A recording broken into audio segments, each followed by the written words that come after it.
De par son universalité, la main est omniprésente au cinéma, car nécessairement rattachée au personnage et à l'homme en général.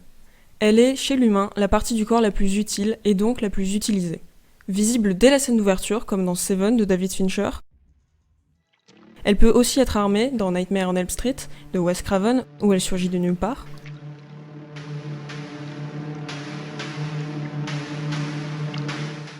Ou dans Édouard aux mains d'argent de Tim Burton, où elle est mise à profit pour une jolie coupe de cheveux.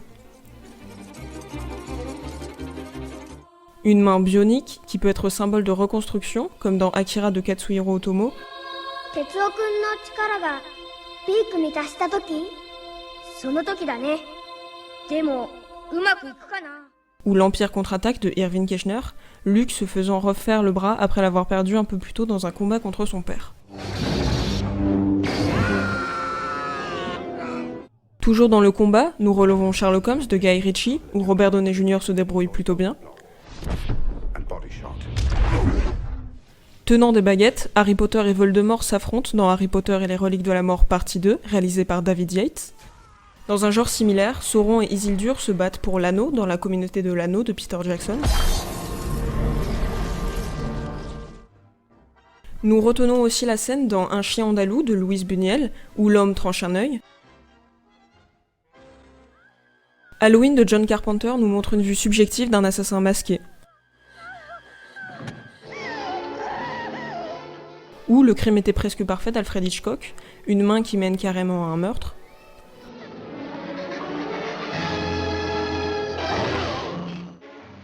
La main iconique de Psychose nous permet de voir la souffrance après une scène culte.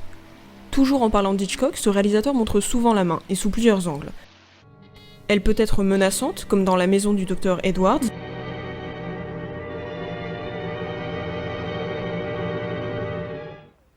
Se défendre d'une attaque, comme dans Chantage. Être synonyme de comique dans Les oiseaux. Ou encore accompagner un baiser passionné dans La mort aux trousses. Et si elle est voleuse dans Pickpocket de Robert Bresson,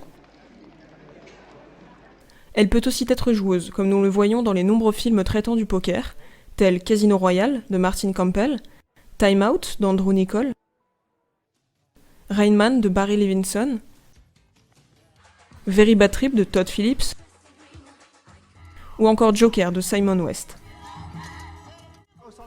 Toujours en parlant de cartes, Dave Franco en dissimule habilement une dans Insaisissable 2 de John Chu. Nous voyons également des mains torturées dans Casino de Martin Scorsese. Now you're gonna have to learn with your left hand.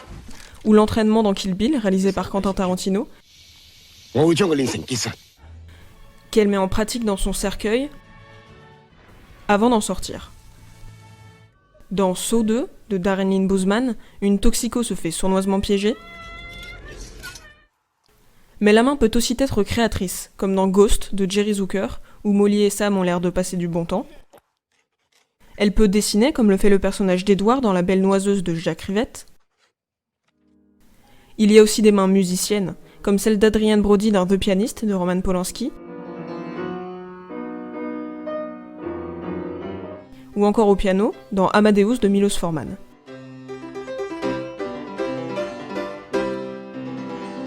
Marty McFly voit sa main disparaître dans Retour vers le futur de Robert Zemeckis, avant de la retrouver pour jouer un solo endiablé. Dans un autre genre, à la batterie dans Whiplash de Damien Chazelle. Nous pouvons aussi constater la beauté de la main, mise en avant dans la scène d'ouverture de Cléo de 5 à 7 d'Agnès Varda, ou, dans une autre ouverture, Gladiator de Ridley Scott. Tree of Life de Terrence Malick montre la main comme tenant la vie, tandis que dans Inglourious Basterds de Tarantino, un simple geste peut y mettre fin. Et Jurassic Park de Steven Spielberg montre la mort en tant que telle. Si des films mettent la main en avant, comme La famille Addams avec La chose,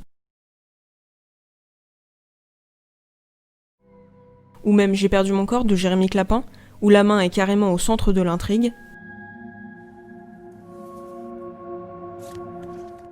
d'autres comme Matrix des sœurs Wachowski la montrent au cours d'une scène culte.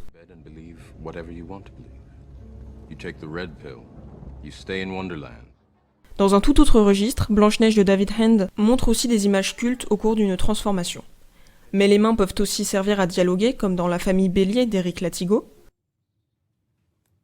Elles peuvent venir hanter une famille dans Poltergeist de Toby Hooper, ou hanter un être dans Evil Dead 2 de Sam Raimi. Fourrer une dinde de manière saugrenue dans Scary Movie 2 de Keenan Ivory Wayans, symboliser l'amour dans Titanic de James Cameron, ou gâcher un repas dans Beetlejuice de Tim Burton, ou encore annoncer un danger dans Nosferatu de Murnau. Mais comme dirait Tony Montana dans Scarface de Brian De Palma, J'ai des mains faites pour l'or et elles sont dans la merde.